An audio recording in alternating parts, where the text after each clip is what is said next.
আমরা চাই গোটা দেশের এই সংকটের সময় আমাদের রাজ্যের এই অবস্থায় বাংলাকে যদি বাঁচাতে হয়, কারণ বাঁচাতেই হবে, দেশকে বাঁচাতে হলে তার পূর্ব শর্ত হচ্ছে বাংলাকে বাঁচাতে হবে, আর বাংলাকে যদি বাঁচাতে হয় তাহলে বাংলার বামপন্থার পুনরুত্থান প্রয়োজন।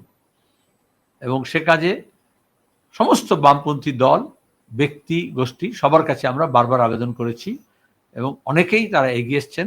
এখনও যারা এগিয়ে আসেননি তাদেরকে আহ্বান জানাবো, আমরা একযোগে সমবেতভাবে এই নয়া ফাঁসিবাদী যে আক্রমণ গোটা দেশের বুকে এবং অর্থনৈতিকভাবে যেভাবে দারিদ্র্য, বেকারি আরও বাড়ানো হচ্ছে, লুট যেভাবে করা হচ্ছে, প্রকৃতিকে যেভাবে ধ্বংস করা হচ্ছে, আমাদের শিক্ষা, স্বাস্থ্য, বাসস্থানের যে অধিকারগুলো কেড়ে নেওয়া হচ্ছে, সেই প্রশ্নে আরও বেশি করে আমাদের আন্দোলন এবং মুখী সংগঠন এবং ঐক্য গড়ে তুলতে হবে। আমাদের বাংলা বাঁচাও যাত্রা, আসলে বাংলা বাঁচাও মানে হচ্ছে বাংলার শিক্ষা বাঁচাও, স্বাস্থ্য বাঁচাও, কাজ বাঁচাও, কৃষি বাঁচাও, শিল্প বাঁচাও, স্কুল বাঁচাও, কলেজ বাঁচাও, আমাদের গণপরিবহন বাঁচাও, আমাদের মেয়েদেরকে বাঁচাও, আমাদের আদিবাসী, আমাদের তপশিলি, আমাদের মতুয়া, আমাদের সংখ্যালঘু, আমাদের দুর্বল অংশের মানুষ, আমাদের প্রতিবন্ধী, এ সবাইকে বাঁচাতে হবে। আমাদের প্রাকৃতিক সম্পদ যা লুট হচ্ছে তার থেকে বাঁচাতে হবে।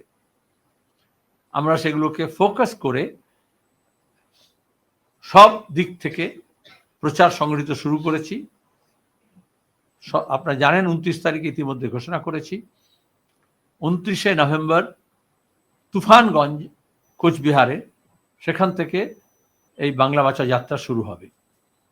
29 তারিখের আগেই কার্টেন রেজার হিসেবে আমরা ওই কোচবিহারে একদিকে ঠাকুর পঞ্চানন বর্মাকে স্মরণ করব তার জন্মস্থানে, আর আব্বাস উদ্দিন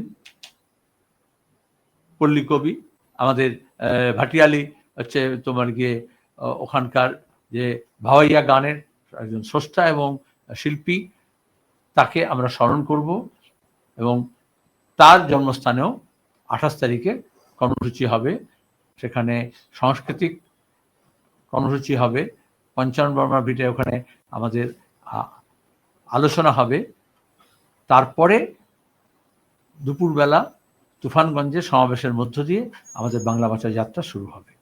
এটা করা হচ্ছে কারণ আমাদের যে ঐতিহ্য, আমাদের যে সংস্কৃতি, আমাদের যে লোকগীতি, আমাদের লোক সংস্কৃতি, আমাদের যে লোকগান, আমাদের যে পরম্পরা, তাকেও তো বাঁচাতে হবে এবং তার চর্চা আরো বাড়াতে হবে। তার চর্চার জন্য আরো নতুন নতুন প্রতিষ্ঠান গড়ে তুলতে হবে। যে প্রতিষ্ঠানগুলো আছে যেগুলো ক্ষয়িষ্ণু হচ্ছে সেগুলোকে জীর্ণোদ্ধার করতে হবে। এবং আব্বাস উদ্দিনের বাড়ি আপনারা জানেন, সংরক্ষণের কিছু উদ্যোগ আগে নেওয়া হয়েছিল, গত কয়েক বছর আরো জীর্ণপ্রায় হয়েছে।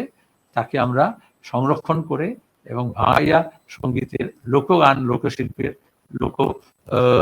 গাথা যাতে চর্চা ওখানে বাড়ে, তার জন্য দাবি জানাবো।